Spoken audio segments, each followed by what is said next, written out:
Okay. All right, so we're joined from LA, not Los Angeles, but Lower Alabama, by my friend Janine Wiggins, resume expert, founder of Resumes by Neen. We thank you so much for doing this for us today. This is our seniors here at Velma Jackson High School for our Falcon Time. We have several other teachers watching with us as well. My friends Renata Davis, Monica Williams, Melissa Pygott, no relation to me, Michael Broom, and Dina Smith. So we thank you so much for taking some time for us today. And teachers today. Now, before we get into the bread and butter of resume writing, because this I know is something you are an expert in and something that's very important to me. Just give us a little background because you're a first generation American. You were born in Panama, and then immigrated to the United States at a very young age, which I think is so cool. And it just goes to show you that no matter where you start in life, no matter what happens in life, you can still become successful. Yes. So my parents are Panamanian. I am also Panamanian as well. I'm the oldest daughter of three girls, and I'm actually the only daughter that was born in Panama. So we immigrated when I was very young, probably about 3 years old, because I do remember going to preschool when I was four, and I went to preschool here in Alabama. So yeah, we immigrated from Panama because the government was in a lot of turmoil during that time. So my dad thought it would be better for us to have a better life over here. And also my parents also spoke English and Spanish. Now my Spanish is, I say it's okay. I can get by if you drop me off in a Spanish speaking country, but it takes my brain sometimes extra time to speaking. Sometimes it takes longer for me to switch over. But yeah, I've been in Alabama for like over 20 years. Wow. Now, I know your story because because I was, I was preparing for this, but you talked about you started doing resumes just as a hobby because so many people were coming to you because you were such a good Yeah. writer and such a good organizer of these things. And then you turned it into a business. So just give us a little background on how you got into developing Yes. resumes because it is something that cannot be stressed enough, especially for our kids coming out of high school. So, whenever I was in high school and college, I always wrote my own resume to get whatever job. So, I wrote my resume to get a job at Payless Shoes. I don't know if the kids remember Payless because they've been closed down for a few years. I wrote my resume to get a job as a CNA at the hospital.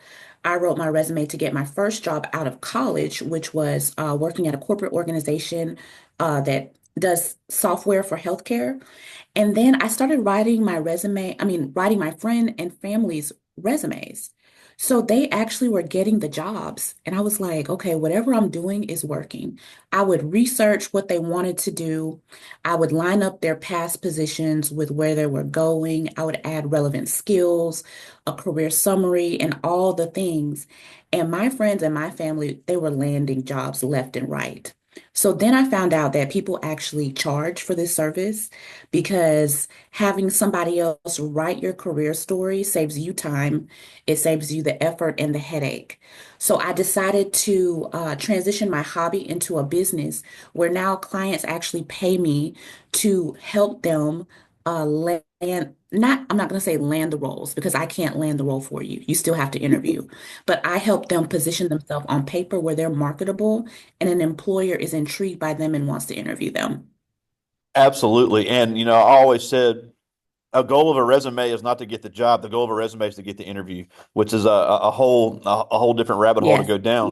But putting yourself on paper is a skill Yeah. that cannot be talked about enough because we have a variety of paths that our seniors are getting ready to take. Some of them are going to four-year universities. Some of them are going to community colleges. Some of them have already enlisted to join the United States military, and some have said they want to go straight into the workforce. And we support all of their decisions. But at the end of the day, if you cannot market yourself on Yes. paper, you are going to be fighting an uphill battle, especially if you are a minority in this country. It's already as hard. It's already hard enough. So you have to do everything you can to market yourself. Yes. And and they get so mad at me when I nitpick small things. If you're misspelling words on a resume, an employer is automatically going to say if they're missing something that small, they're going to miss something big. So it really is something that can make you look fantastic, Yeah. or it can make you really bad, no matter what your GPA is, no matter how nice you are, no matter how hard you've worked, you have to be able to put yourself on paper. Yes, I totally agree. The way you present yourself on paper and in person, those two things are very, very important. So I like to harp to the younger generation that speaking correctly is important. I know sometimes, like back in school, I would get made fun of for speaking and writing correct and proper English, but that is an invaluable skill that you will need your entire life. And you're really going to go farther if you can articulate your skills and your value on paper and in person when you get to the interview. Yeah. Now, obviously, we're dealing with high school seniors here. Some of them have been working. Some of them haven't been able to Yeah, work because they've been involved in sports, or they've had other type of obligations. Now, I hear all the time, "Well, I want to write a resume, but I've never had a job." But honestly, that really doesn't matter coming out of high school. Now, if they've had a job, obviously they need to include that. So, what are some things to look for and things to really point out as a high school senior coming out of high school, getting ready to start writing resumes? What are the things that need to be highlighted the most? so, as a high school senior getting ready to write your resume, let's say you don't have any experience. You actually do have experience. If you're involved in any clubs, any sports, you're gaining valuable skills. You're communicating with your teammates, you're communicating with your teachers. Communication is extremely important to land any role. You're learning time management because you have to manage your time during practices, between practice and doing your schoolwork, your homework, being in class. You're learning leadership skills. If you're the team captain, or even if you're supporting the team captain or the coaches, those are valuable skills. You're learning teamwork, which is collaboration. All of those things can go on a resume, in addition to even things you do that's unpaid. Maybe you might babysit your little brothers and sisters. That is a skill. You are being trusted to be responsible for other people. So you can write up all of those things into a resume and show that you have worked with other people, that you are coachable, you're teachable, and all of those things are things that employers are looking for. So I want to make sure that the students don't count themselves out because they haven't had a real job. You have. Being in school is a job. Being a part of these organizations, that's a job. Oh, absolutely. And it's all about how you word it. Because I'm glad you mentioned babysitting because another big thing, Yes. we have kids that have done a lot of yard work. You can put lawn care specialists, child Yeah. care specialists. So you can put Mhm. professional terms for the things you're doing at home. And yes, you are correct. You can say Mhm. supervise X amount of kids, cut this amount of yards, did this for the client, which is a good segue to what I wanted to mention next. How important is it in the way you word things? Because I'm real big on things need to be quantifiable and measurable. Because I just cringe when I get a resume just for my class and it says something like, I am good at math. I am good at customer service. Well, I'm always like, good according to who? So, what are some ways that you can show that you're talented at Right. something and use exact numbers and exact amount of time in order to show that you're qualified? So I always like to say that metrics, which are numbers, they help the reader understand exactly what you did. So I can say, I helped with customer service at McDonald's. Okay. But then I can say what would be better is I helped 5 customers per shift in ordering their XYZ meals.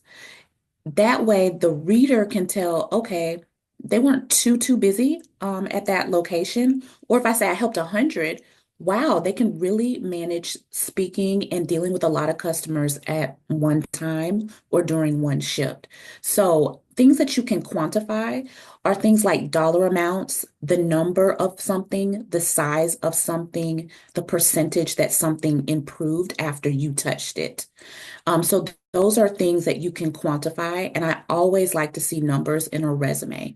If you have 3 bullet points, I would love all 3 bullet points to have a number, but at least two of them need a number. Just don't leave it at the simple wording. You need to add a number to really demonstrate what you did. Yeah, and putting if you were this for X amount of months, you did this for X amount of years. Showing time, Yeah, specific time is very important as well. Now, time. something else that I don't think the kids realize they have experience in is technology. And I always say, and I know you as well, I've lost count in the amount of software programs I've had to learn, even as a teacher. Every job I've ever had, I've had to know multiple types of software and operating systems. Now, they're all watching you. The ones I haven't here are watching you on an iOS MacBook. Well, that shows that they have iOS experience. They've also had Windows experience, Microsoft Word, Microsoft Excel. Now, I'm not real now, and you can offer your opinion on this, but I've seen some of the resumes with the different levels of how proficient people are. I think that's too subjective. But what you can say is I have X Yeah. amount of years of experience using Microsoft Office products. And we have different programs we've used in class. And one class we just used a program called Book Creator. So that's another software program that they have experience in. So how important is it to show that? Because even if it's not a technology-based job or a technology-based job per se, more and more jobs are getting automated and they're getting more dependent on technology. So how Yes. important would it be to highlight those things on a resume? Those things are very important to highlight on a resume. Just for piggybacking off what you said, every single job is moving towards something that's automated. Even if you go work at Walmart, when you're doing, I do a lot of Instacart. That's something that's automated, that's going into their system. And then if you're the person on the other side, like at Walmart, picking up my Instacart, you're having to use some type of system, whether it's within your phone or something they give you to retrieve that data. So since everything is moving toward computerized systems, I mean, we're almost there already. It's very important that you list the type of software that you're familiar with so that it doesn't look like you've been living under a rock in 2025. That's very attractive to employers. Now, something else along the same lines. If you're filling out a resume, obviously you have Mhm. a good template. You've got something that works that's gotten you some interviews. But how important would it be to kind of tailor it to a job description? For example, if the job description says must be able to stand on feet for X amount of hours, must be able to lift X amount of pounds, should you put things like that on your resume to show that you read the job description?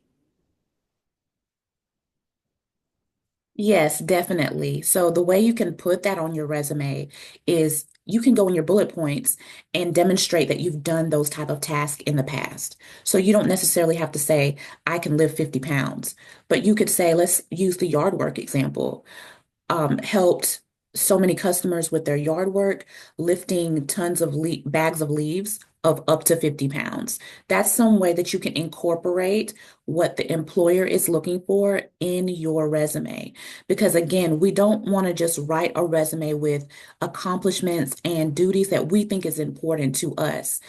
The things we put in our resume need to be what's important to the person who will potentially hire us. They're hiring us to do a job. So we don't want to just put, oh, I can do this, I can do that, but that's not what they're looking for. They want to see what is it that you can do for us that we are requesting.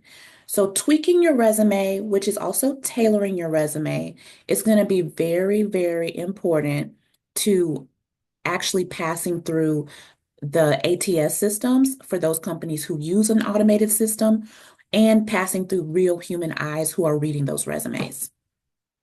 Oh, big time. Now, along the same lines, let's say you've submitted your resume Hmm. online, and like a lot of these are automated AI Okay. systems that are going to catch things that they're looking for. So once you go to the interview, do you Yeah. think it would be a good idea to carry hard copies of your resume and put it on a certain type of resume paper?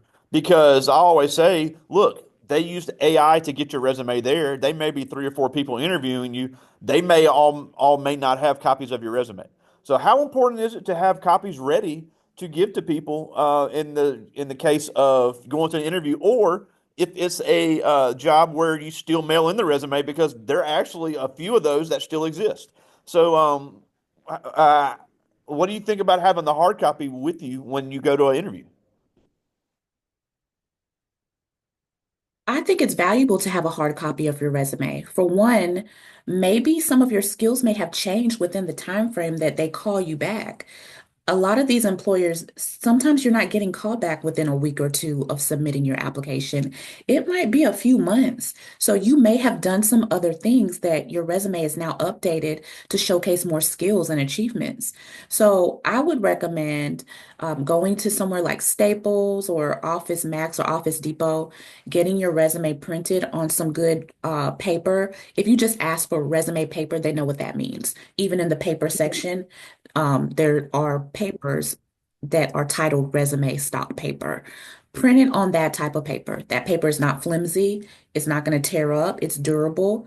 Take that in some type of binder, or maybe I'm old school, maybe a briefcase.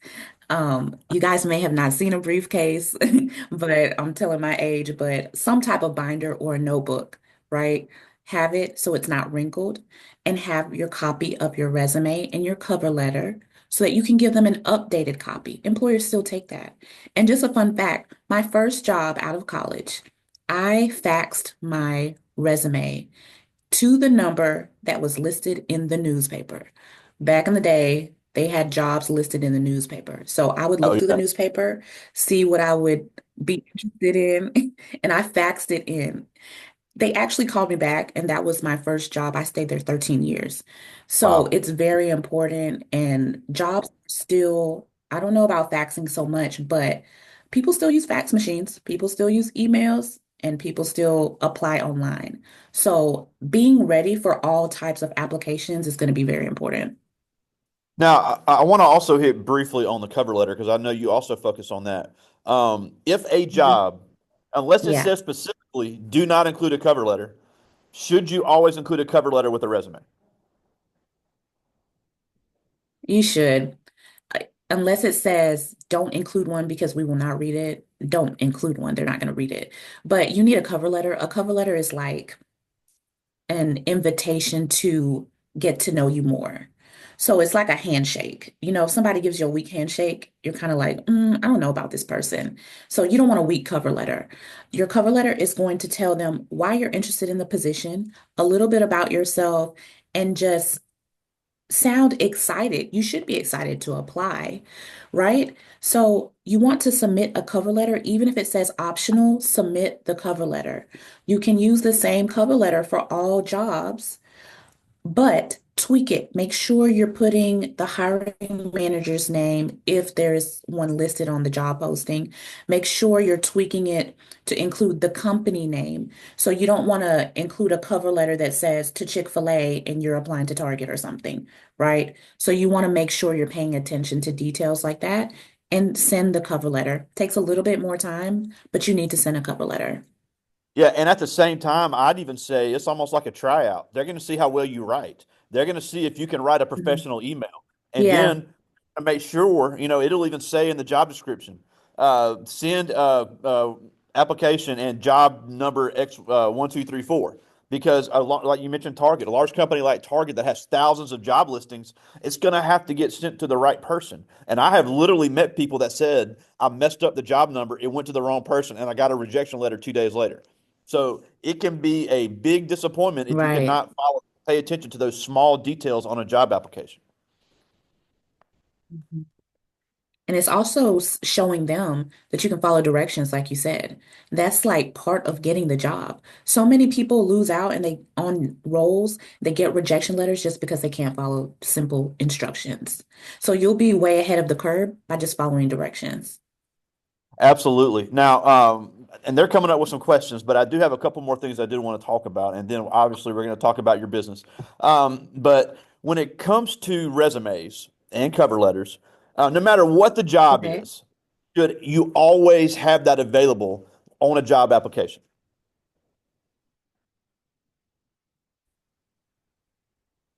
Say the last part, it froze.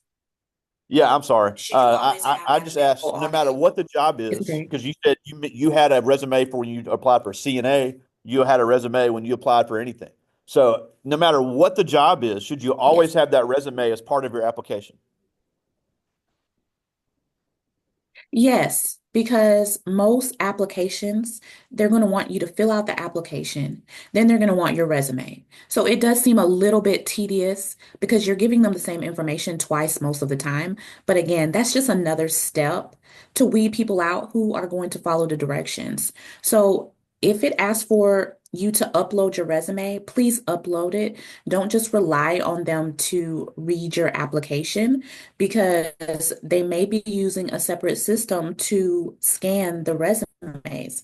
So go ahead and just follow the directions and do whatever the potential employer is asking you to. Absolutely. Now, obviously, you've seen thousands of resumes in your career, and you continue to see them. And I know now you mainly focus on the federal government jobs, which is really cool. But you've dealt with all types of levels of education, all types of levels of experience.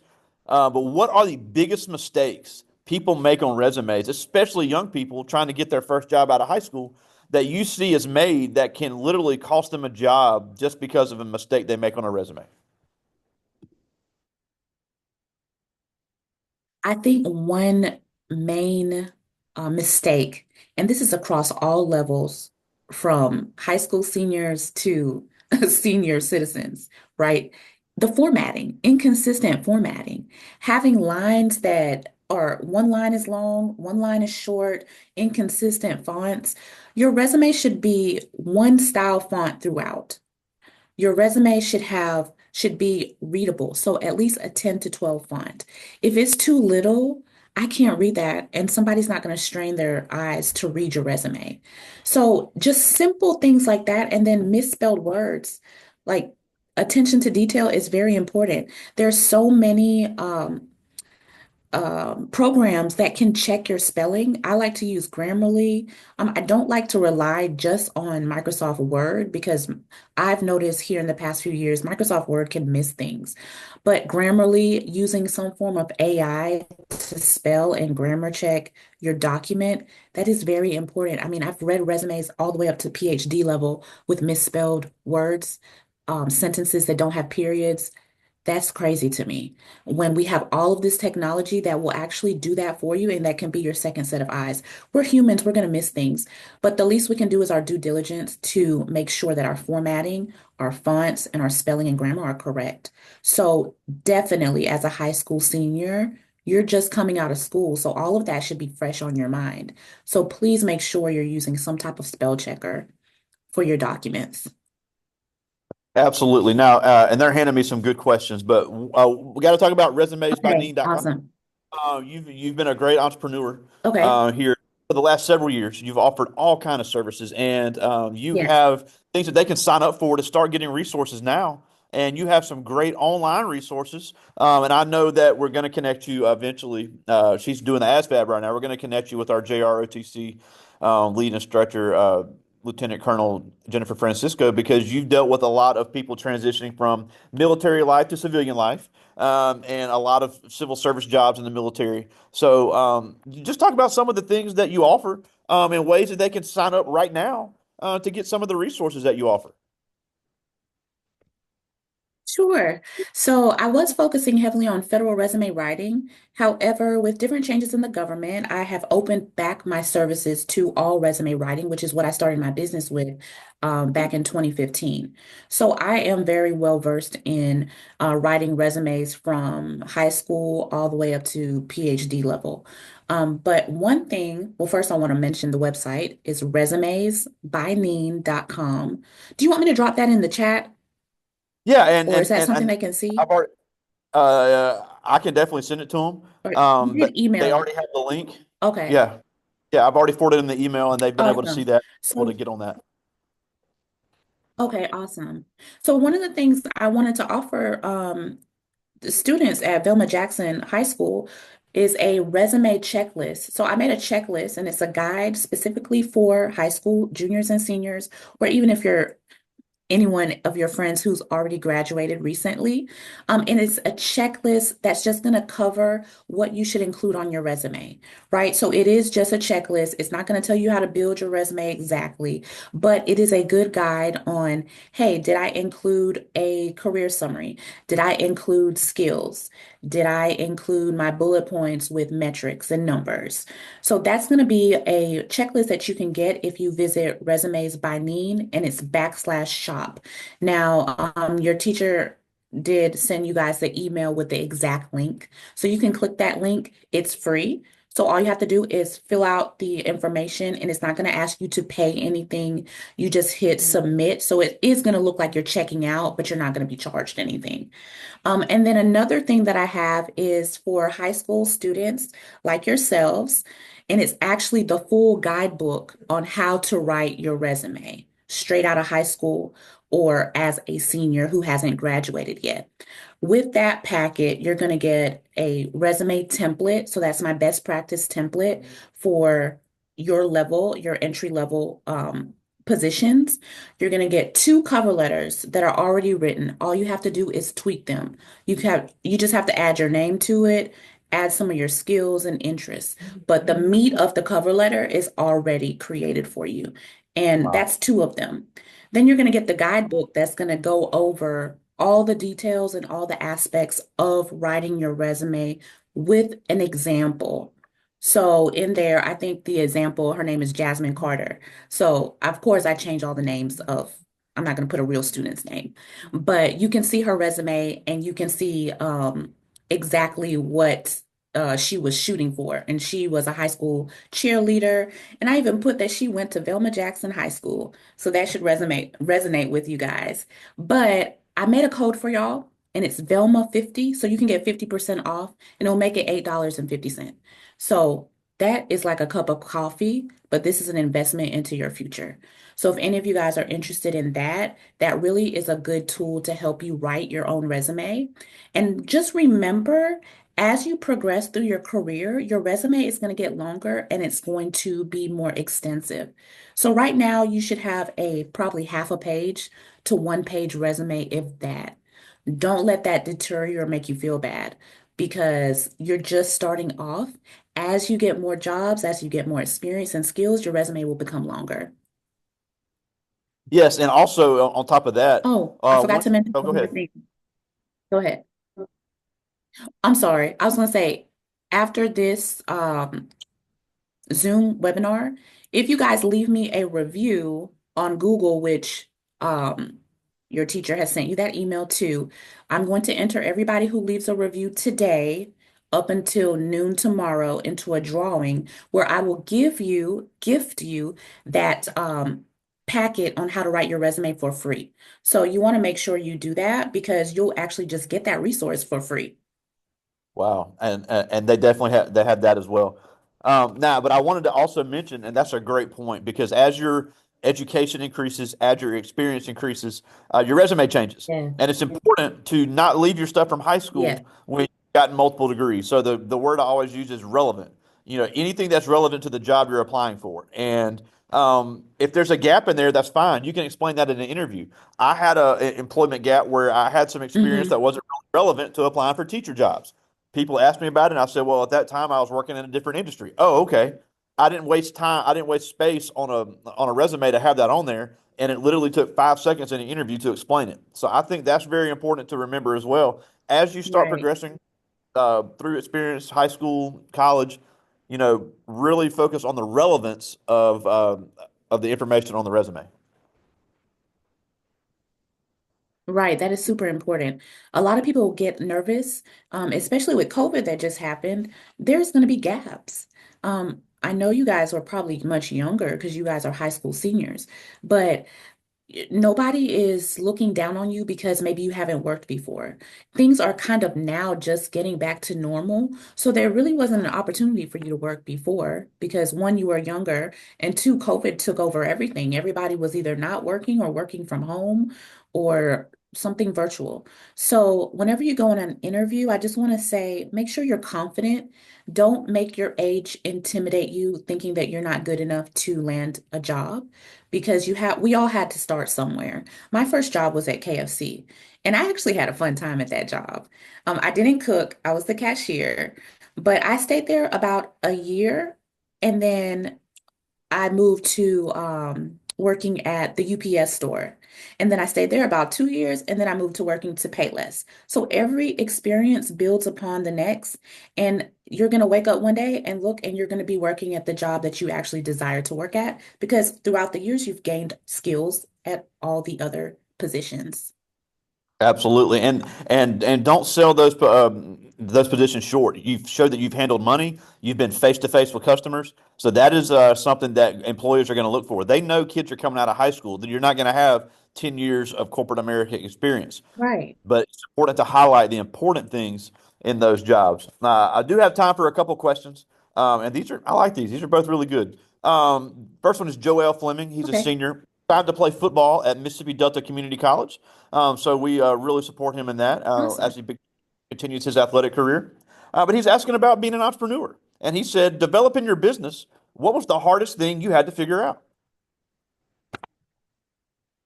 Oh man, I feel like pricing, because sometimes we feel like, man, are people really going to pay me to do this? Like, how do I prove that I'm good enough? But that's where your confidence comes in, and making sure. Remember, I told y'all I started this as a hobby. So I knew my product worked. So I asked my friends and families for reviews. And then I built upon, hey, I have a product that really works. I have a skill set that really works. But me getting over the mindset block that people should pay me to do what I do was one of the hardest things to overcome. The second thing is, now I'm actually more so a full-time entrepreneur. I have a part-time job teaching, but when I say it's part-time, I might work once every other month there. So it really is part-time. So the hardest part of being an entrepreneur is making sure that when I'm really, really busy, I'm managing my time.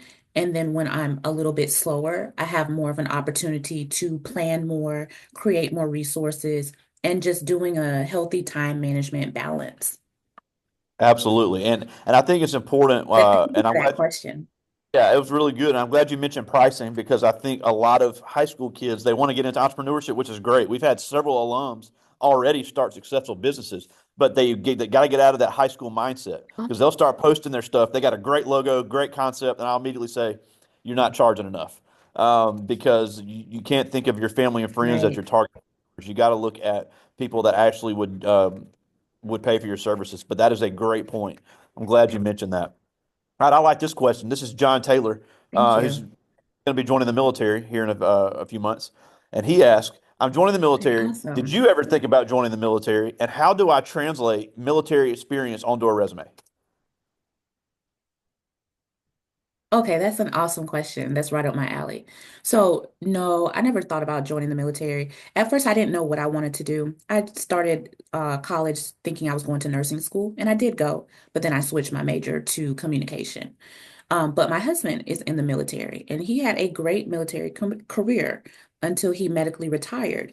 And we've been married for 16 years, so we've been together as long as he was in the military. So me just being from the outside looking in, there are so many perks, as far as you really get to see the world. You get to gain a skill set. Um, but translating that experience, what I would recommend joining the military, join with an MOS, which that's what you're gonna do. That's like your job title on something that you would want to do when you leave the military. Because it is harder for you to say, let's say you join the military as a military police. When you get out, you would probably need to do policing, because that skill set is what transfers out. I wouldn't say join as a military police and then get out and now you want to do IT, because then you're going to have to go back to school on the civilian side to get more skills. So I would highly recommend to talk with your recruiter, talk with your teachers, whoever's also has military experience, and join and do a duty that is something that you're going to want to do on the civilian side as well, because that is really going to help you when you retire. So you won't have to think so much on, do my skills cross over? Yes, they're going to cross over because what you did in the military is what you're going to retire out and do on the civilian side. I couldn't agree more, and especially right now, there has never been a better time to join the military when it comes to tech skills, because, like we mentioned earlier, all these jobs becoming more Yeah. automated. They're hiring more and more tech people. If you can have those certifications and get them for free in the military, by all means, go get them. And I'm telling you, Yeah. 5 years, 6 years in the military with tech experience is going to land you a six-figure job. It's just a matter of putting it on paper, selling the fact that you know how to do it, and you're looking at a great career. So that is a great point, and I really hope all of our young people that are thinking about military really consider that as well. Well, we're almost out of time, and we thank you so much for taking some time for us, Janine Wiggins. But just a couple things before we go. First of all, one more time, resumes Okay. by that is resumes by NEEN.com. You have all your resources there. They have the links that I've sent them. Yes. Really encourage everybody to visit that. You've got great inspirational content on there, just really encouraging and great things that can help anybody on any level, whether they're, we have parents that see this later, or teachers or students. Really, a lot of good stuff on there to help make your next career step. But right before we go, so many of these kids are like, well, this stuff is stupid. It's not important. And I hate when I hear I'm just gonna do something. That just makes me cringe. I know we have a variety of paths that are going to happen for our kids after high school, and like we said, we support all of them, no matter what decision they've decided is the best for them. But this skill of writing a resume, writing a cover letter, writing in general, being able to put yourself on paper and show that you are the best for a job, why is it a skill that they will need no matter what their next step is for the rest of their life? It's a skill you'll need for the rest of your life because nobody will know who you are as far as applying for a job unless you can articulate that on paper. That is still what we're using right now.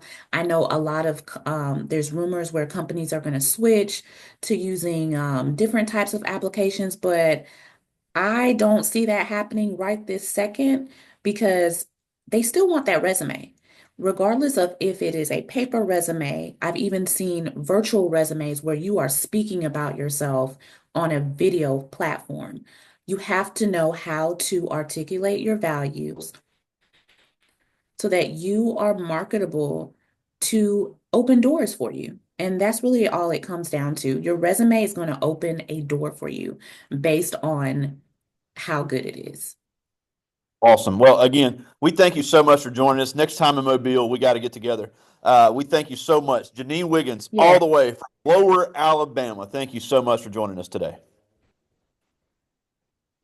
Thank you so much. It's been a pleasure. I talk to you soon, buddy. Alrighty.